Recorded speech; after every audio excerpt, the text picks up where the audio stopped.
ഞാൻ ബലരാമൻ്റെയും ചന്ദ്രമതിയുടെയും ഒക്കെ അടുത്ത സുഹൃത്താണ്. പേര് ഹരി. ഞാൻ ജില്ലാ ജഡ്ജാണ്. ഞാൻ ഒരുപാട് ജഡ്ജിമാരെ കണ്ടിട്ടുള്ളതാ. കുറെ ജയിലിലും കിടന്നിട്ടുണ്ട്. പേര് ത്യാഗരാജൻ.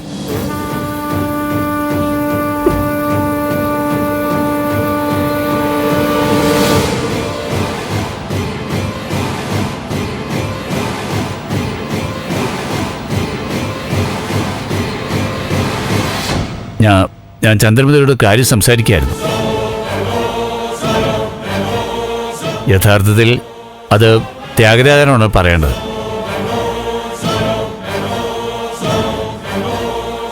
ഇത് ദേവിക. അറിയാം, എന്റെ അളിയനെ കൊന്നവന്റെ മരുമകൾ. ത്യാഗരാജൻ, ദേവികയുടെ ഭർത്താവ് നന്ദനെ കാണാനില്ല. ആണോ? പോലീസ് കംപ്ലൈന്റ് ചെയ്തില്ലേ? ത്യാഗരാജൻ പ്ലീസ്, നന്ദനെ കുറിച്ച് ത്യാഗരാജൻ എന്തെങ്കിലും അറിയാതിരിക്കും ഊഹിക്കുന്നു. അത് വേണ്ട, ആവശ്യമില്ലാത്തൊന്നും ചിന്തിക്കണ്ട. ത്യാഗരാജ, ബലരാമന്റെ മരണത്തിൽ സിദ്ധാർത്ഥന് ഒരു പങ്കുമില്ല. ഓ, അങ്ങനെയാണോ? സാഹചര്യങ്ങൾ സിദ്ധുവിനെതിരെ വന്നു. സംശയം, അത്രേ ഉള്ളൂ. സംശയം? എന്നാ പിന്നെ നന്ദന്റെ കാര്യത്തിൽ അതുപോലെ തന്നെയാണ്. സാഹചര്യങ്ങൾ എനിക്കെതിരെ വന്നു. വെറും സംശയം. പിന്നെ ഞാനാണ് അവനെ കൊണ്ടുപോയതെങ്കിൽ ഇതിനുള്ളിൽ തന്നെ അവന്റെ ബോഡി അങ്ങ് വീട്ടിലെത്തിയേനെ.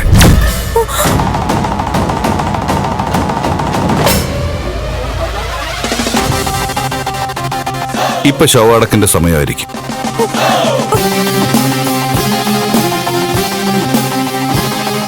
എനിക്കറിയില്ല അവനെ കുറിച്ച്.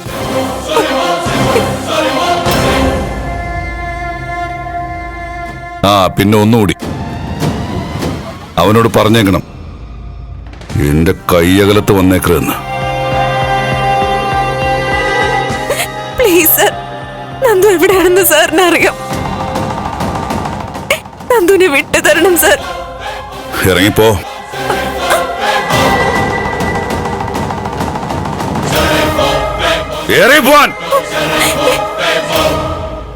ത്യാഗരാജൻ, ഇവളെയും കൊണ്ട് ഈ വീട്ടിൽ നിന്ന് പോവാനാ പറഞ്ഞത്.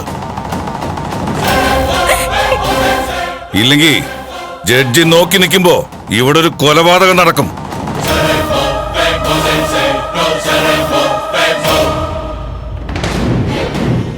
നീ എന്ത് ധൈര്യത്തിലടി ഇങ്ങോട്ട് വന്നത്? നിന്നെ കാണാൻ ഞാൻ വരുന്നുണ്ട്. ഇവിടത്തെ ചടങ്ങൊന്ന് കഴിഞ്ഞോട്ടെ. അതുവരെ എനിക്ക് വ്രതമാ. പോ. ത്യാഗരാജൻ,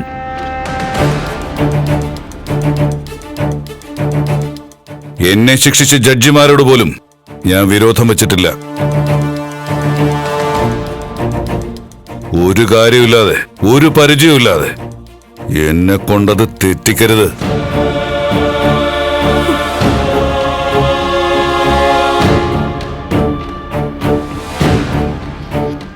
എന്തായാലും ജഡ്ജി അമ്മാനോട് വളരെ മര്യാദയോടുകൂടിയാണ് ഞാൻ സംസാരിക്കുന്നത്.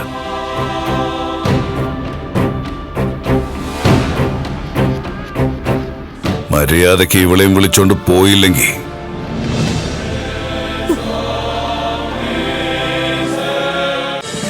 ഫ്ലവേഴ്സ് ഒരുക്കുന്ന കാഴ്ച വസന്തം യൂട്യൂബിൽ പ്രേക്ഷകർക്ക് ലൈവായി കാണാം. ഫ്ലവേഴ്സ് കോമഡിയിൽ ജോയിൻ ചെയ്യൂ, ആസ്വദിക്കൂ.